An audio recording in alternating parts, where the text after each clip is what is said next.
Olá, eu sou Ali Mohamed Jarra, professor de Direito Previdenciário de Estratégia. No vídeo de hoje a gente vai tratar sobre Previdência Social e princípios da Previdência Social e um pouco de RGPS. Como já é de conhecimento da maioria, a Previdência Social ela tem caráter contributivo, ou seja, só usufrui dela aquele que contribui. Ou seja, você primeiro contribui para depois usufruir do benefício. Temos assistência social, que é devida apenas àquela pessoa que necessitar, ou seja, condição básica é necessidade. Nesse caso, é sem contribuição. E por fim, temos a saúde, que ela é universal, ou seja, todos, observe, todos podem utilizá-la. Independente de ser rico, de ser pobre, de estar em idade avançada, de ser criança, ou de qualquer outro critério social, econômico, financeiro que existir. E de forma análoga à assistência social também não existe contribuição, sem contribuição.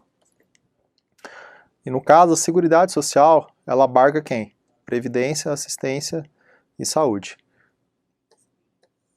É isso aqui que é formada a Seguridade Social. É formada de Previdência, Assistência e Saúde. No caso, conforme dispõe a legislação, a Previdência Social deverá obedecer aos seguintes princípios. Tem que deixar bem claro o seguinte: a gente está falando agora de princípios da Previdência Social, que são diferentes de quem? Dos princípios da Seguridade Social, que eles estão previstos na Constituição.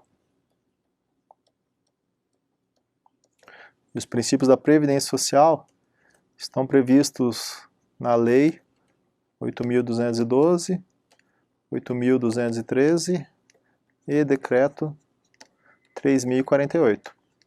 Alguns princípios acabam coincidindo, tanto a Seguridade quanto a Previdência. Mas tem que ter em mente que o princípio da Previdência Social está previsto em lei e o princípio da Seguridade Social está previsto na Constituição. Tem que estar bem claro isso na tua cabeça.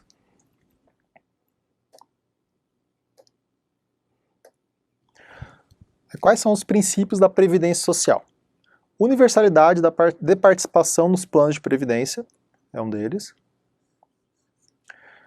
Uniformidade e equivalência dos benefícios e serviços a populações urbanas e rurais. Seletividade e distributividade na prestação dos benefícios. Cálculo dos benefícios considerando-se os salários de contribuição corrigidos monetariamente. Irredutibilidade dos valores dos benefícios de forma a preservar-lhe o poder aquisitivo. Valor da renda mensal do benefício, substituto do salário de contribuição ou do rendimento do trabalho do segurado não inferior ao salário mínimo. Isso é importante. E por fim, não menos importante, caráter democrático descentralizado da administração mediante gestão quadripartite, com participação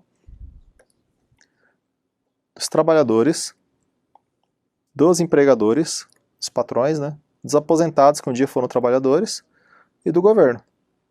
Por isso que é uma administração quadripartite. São 4.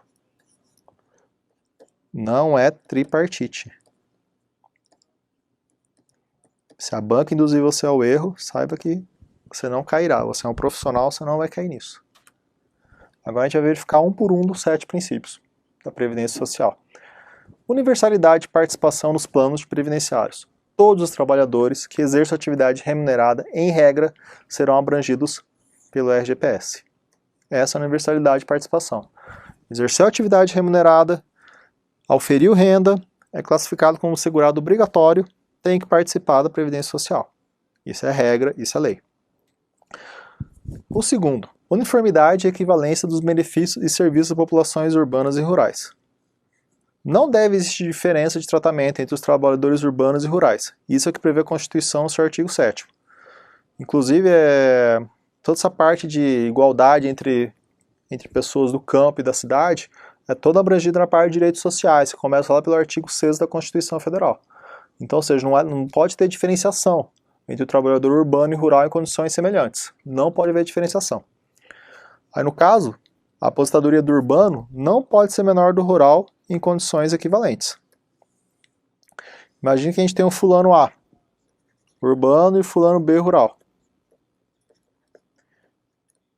Imagine que os dois têm a mesma idade, o mesmo tempo de contribuição e oferir a mesma renda durante a vida inteira. Então a aposentadoria do fulano A vai ser um valor X e do fulano B, que é rural, tem que ser X também. Não pode ter diferenciação. Contribuir com o mesmo tempo, o mesmo salário e ter a mesma idade, não pode ter diferenciação, só porque um é urbano e um é rural. Isso é discriminação. Isso fere o princípio da igualdade. Tem que prestar muita atenção nisso.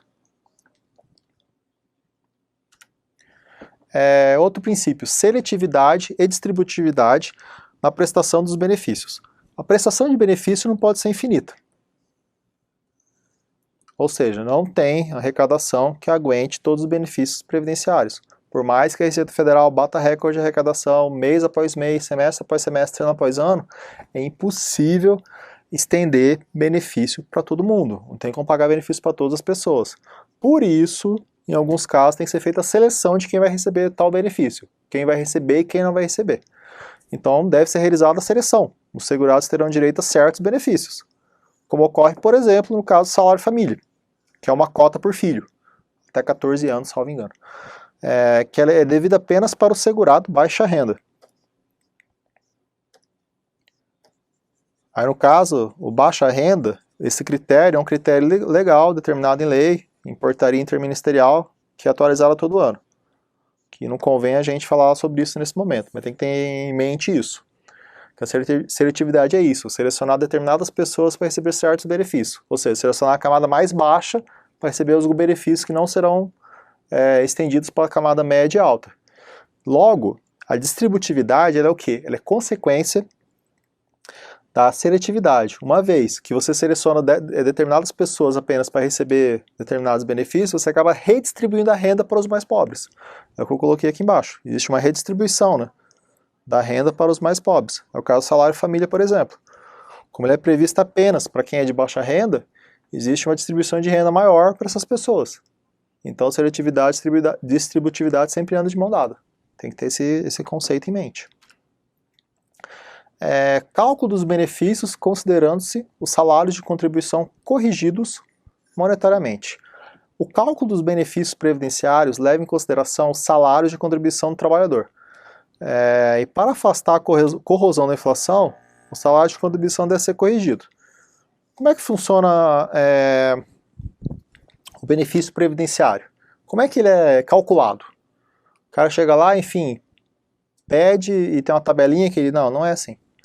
É o seguinte, o segurado ele contribui a vida inteira, com vários salários de contribuição, e um certo dia ele vai lá se aposentar, por exemplo, que é um dos benefícios. Aí, para determinar o valor da renda dele, que ele vai ter como aposentado, é feita uma média de todos os salários de contribuições, vamos supor que ele contribui durante 30 anos, é feita uma média de todos os salários de contribuições, e em cima dessa média será calculada a renda do benefício por meio de uma equação, por meio de critérios determinados na própria lei. Mas como é que fica a questão de salário de contribuição pago lá há 30 anos? Lá em 1980, 1970, como é que fica?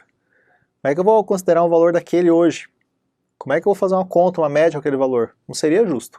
Então acontece o quê? Todos os salários de contribuição, os 30 anos de contribuição que ele teve, são todos corrigidos monetariamente.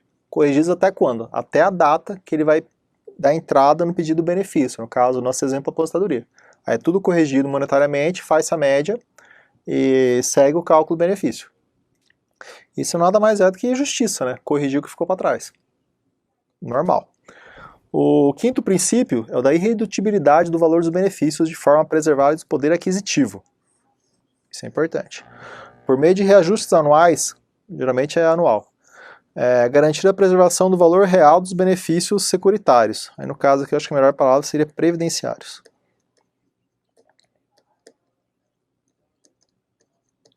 Agora imagine um momento posterior que o senhor já está lá usufruindo da aposentadoria dele. Lá no ano de 2010, por exemplo, ele ganhava uma aposentadoria de R$1.000.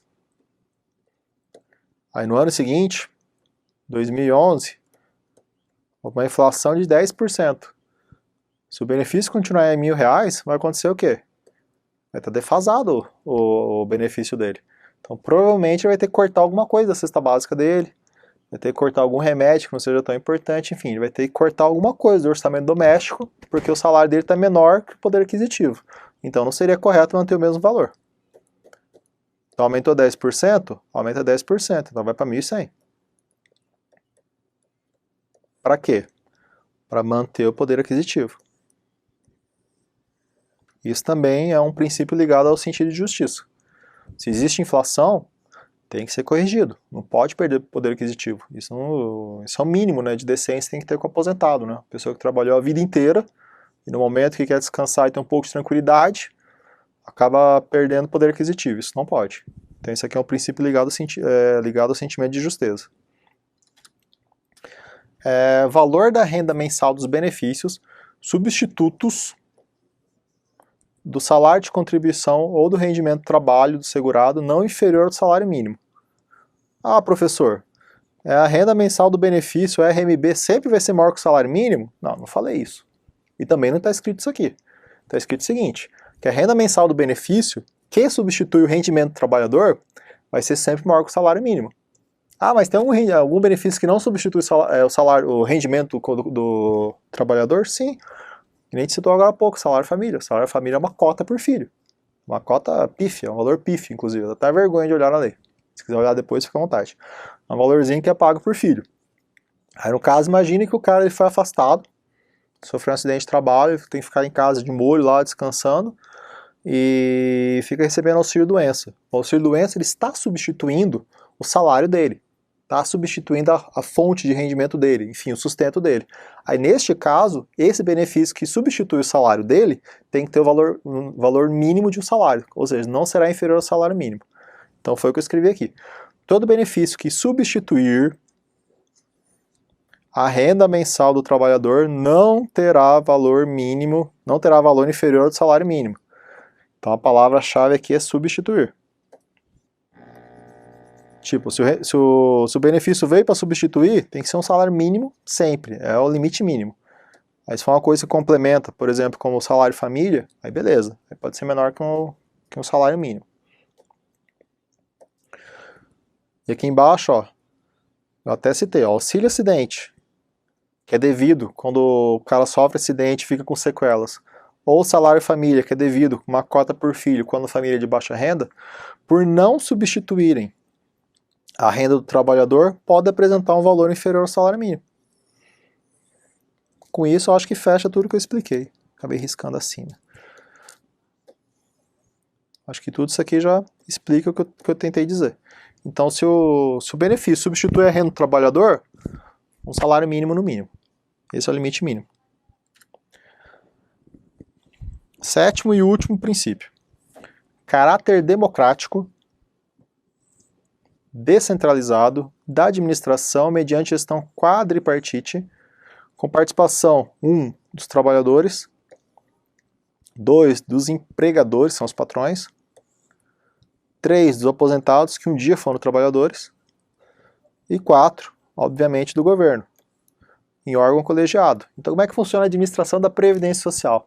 Ela é muito idêntica à da Seguridade Social que já foi vista, que é uma administração democrática, que tem que atender o interesse de todos de forma democrática, não pode ter imposição por parte de apenas de um dos 4, né, do governo, o trabalhador, o empregador ou o aposentado, não pode ter imposição de uma parte apenas, tem que ser democrático, descentralizado, participação de todo mundo. Tem que contar com esses 4 estratos, né, que tem interesse na Previdência: empregador, que é o patrão, trabalhador, aposentado, que é o ex-trabalhador, né, que está na ativa, e o próprio governo. E é o que eu coloquei aqui embaixo: a gestão da Previdência será descentralizada, com participação de todas as partes interessadas. Trabalhadores, empregadores, aposentados e governo. Novamente, preste atenção com a palavra quadripartite. Não é tripartite, quadripartite. Deixa eu ver se eu não perdi nada de importante. Não, perdemos nada. Agora a gente vai falar um pouco sobre RGPS, Regime Geral de Previdência Social. Conforme prevê o Regulamento da Previdência Social, nosso querido RPS, a Previdência Social compreende 2 regimes distintos. Quais são eles? O Regime Geral de Previdência Social, que é a grande vedete da matéria, né, que é o foco do direito previdenciário da RGPS, e os regimes, no plural, próprios de previdência social, que é o RPPS. O RGPS, ele é devido para quem? Para toda iniciativa privada e para empregado público. Ah, por que empregado público? Porque empregado público é contratado sobre CLT. Por causa disso. A iniciativa privada, obviamente, é CLT também. Não precisa nem falar isso. Já o RPPS, ele é utilizado aonde? Para os servidores que são estatutários, federais, estaduais, enfim. Então, para efeito de concurso, o nosso grande foco é o RGPS. Mas tem que ter em mente que a Previdência Social no Brasil é composta de dois regimes, o regime geral e os regimes próprios, que é um para a União, que é o pessoal da Lei 8.112, e um regime próprio a cada estado, para cada um dos 26 estados mais o Distrito Federal. E além dos regimes supracitados, que são de caráter obrigatório, ou seja, quem está na iniciativa privada é obrigado a estar no RGPS, quem é empregado público é obrigado a estar no RGPS, quem é estatutário, que é o meu caso, tem que estar no RPPS. Ainda temos o regime de previdência complementar, que é facultativo. Ah, professor, o que seria essa previdência complementar? Previdência complementar é praticamente um produto bancário. É aquele... Antigamente tinha o nome de fundo de pensão, que é um valor que você deposita mensalmente na previdência complementar do Banco do Brasil, Itaú, Caixa Econômica, você deposita e vai rendendo. Aí quando você chega a uma determinada idade, você para de contribuir e começa a receber mensalmente os valores que você depositou. Ou seja, ele funciona mais ou menos como uma poupança forçada. Você vai depositando mensalmente o valor que você define, que vai rendendo, e quando chega a uma determinada idade, você começa a sacar de pouquinho em pouquinho, mês a mês. Então, na verdade, isso é uma poupança forçada com um saque parcelado. Basicamente é isso. É facultativo. Tem muita gente que acaba adotando isso pelo seguinte, porque o RGPS, ele tem um teto. Tem um valor lá que é o teto da RGPS, sendo que nenhum benefício poderá extrapolar aquele valor. Então imagine que um cara ganhe 3 vezes o valor da RGPS, um cara executivo de uma empresa multinacional. O cara não vai se aposentar e ter o rendimento dele reduzido em 67%. O cara vai ficar louco, o nível de vida do cara vai diminuir muito. Aí o cara pretende fazer o quê? O cara vai lá e faz uma previdência complementar para manter o nível de vida quando ele estiver inativo, né? Quando estiver mais velhinho e tal, querer curtir a família para manter o nível de vida. Isso já não há tanta necessidade para o pessoal do regime próprio, que a aposentadoria ou geralmente bate o teto mesmo que o cara recebia, ou chega a um valor muito próprio. Então, previdência complementar, geralmente, quem adota é o pessoal da RGPS. Mas nada impede, né, do cara do RPPS fazer também, para ganhar um pouco a mais, enfim. Aí vai do estilo de vida de cada um, né. Continuando, o RGPS é a forma como a previdência do trabalhador é organizada. Ou seja, que define as regras, né, de como vai ser feita, como é organizada a previdência. Basicamente, a previdência tem caráter contributivo, tem que ter contribuição para depois poder usufruir o benefício, ao contrário da saúde e da assistência, né, que não tem contribuição. A filiação ela é obrigatória em relação a cada uma das atividades exercidas. Imagine que o fulano A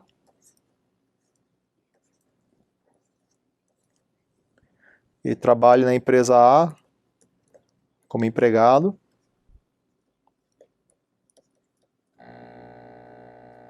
trabalha na empresa B como autônomo e trabalha na empresa C como empregado também. Quantas filiações desse cara de bonezinho aqui vai ter?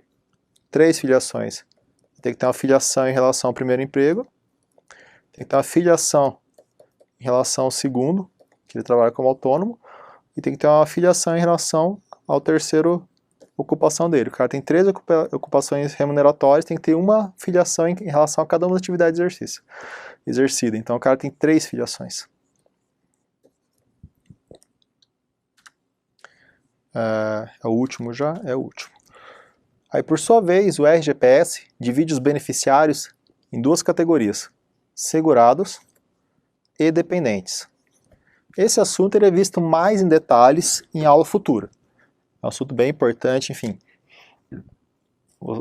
Você saber classificar entre os segurados, se ele é contribuinte individual, se ele é empregado, se ele é segurado especial, é muito importante para a prova, mas por enquanto, neste momento, nesta aula, é importante saber que existem dois tipos de beneficiários. Um, que são os segurados, e dois, que são os dependentes dos segurados. O segurado é o cara que trabalha, o dependente seria a esposa e os filhos, por exemplo. Aí dentro dos segurados tem duas subclassificações, que são os obrigatórios, que são aqueles que exercem atividade remunerada e tem que contribuir, tem que participar da RGPS, que classifica em contribuinte individual, trabalhador avulso, empregado doméstico, empregado e segurado especial. E além dos obrigatórios, tem o facultativo. O que é o facultativo? É aquele cara que não trabalha, é dona de casa, ou é estudante, ou não faz nada mesmo, tipo, tá de boa, não faz nada, tá na pista, e quer contribuir. O cara define um salário de contribuição e começa a contribuir. Em momento oportuno a gente vai explicar certinho o conceito de cada um. Contribuinte individual, trabalhador avulso, empregado doméstico, empregado, segurado especial, facultativo. Mas por enquanto eu acho interessante você saber que se pegar todas as letras que eu destaquei aqui, a gente chega ao seguinte mnemônico que salva muitas vidas na prova. CADES F. Merece até um destaque.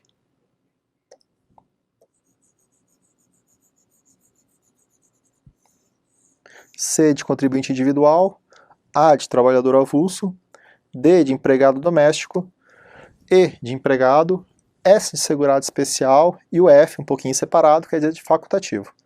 Esses são os 5 obrigatórios e esse carinha sozinho aqui no canto é o facultativo. No momento oportuno isso vai ser bem explorado, pode ficar tranquilo. Agora, dando continuidade, vamos adentrar nas questões da aula de hoje. A primeira questão é a seguinte: a previdência social é direito de todos que possuem capacidade contributiva? Perfeito. Como eu já disse anteriormente, primeiro você contribui para depois usufruir dos benefícios previdenciários. Essa é a regra. Perfeito. A segunda: ao tratar das características da Previdência Social brasileira, pode-se identificá-la como uma gestão pública tripartite composta por governo, empregadores e trabalhadores? Tripartite? Aí não, né? Aí ficou errado, né? É quadripartite.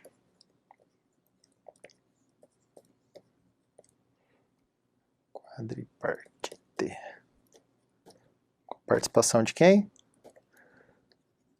Empregadores, que são os patrões, os trabalhadores,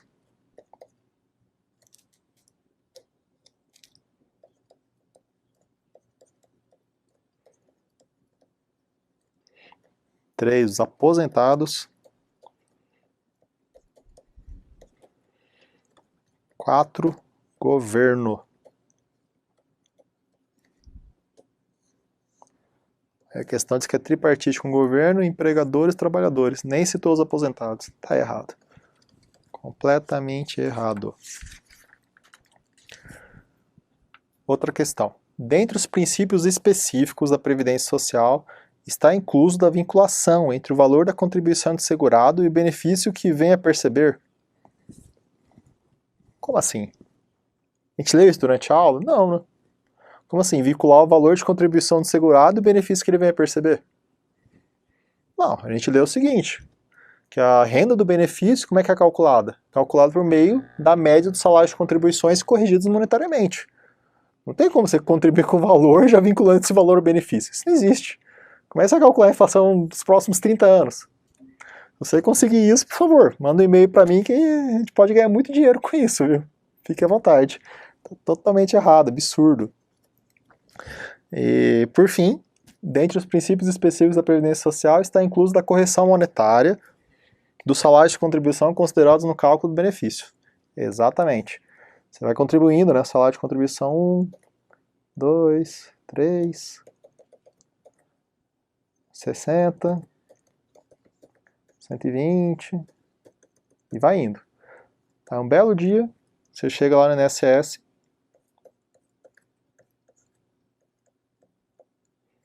e pede a sua aposentadoria. Aí o que o INSS vai fazer? Vai pegar todo o salário de contribuições, corrigir, um por um, tirar uma média. Não é uma média simples, já vou informando. Tem todo um processo, uns parâmetros matemáticos, não é média simples. Estou falando só que é média para simplificar por enquanto. Em cima dessa média vai ter a renda mensal do benefício, que é o valor da tua aposentadoria. E exatamente isso que está afirmando nossa questão.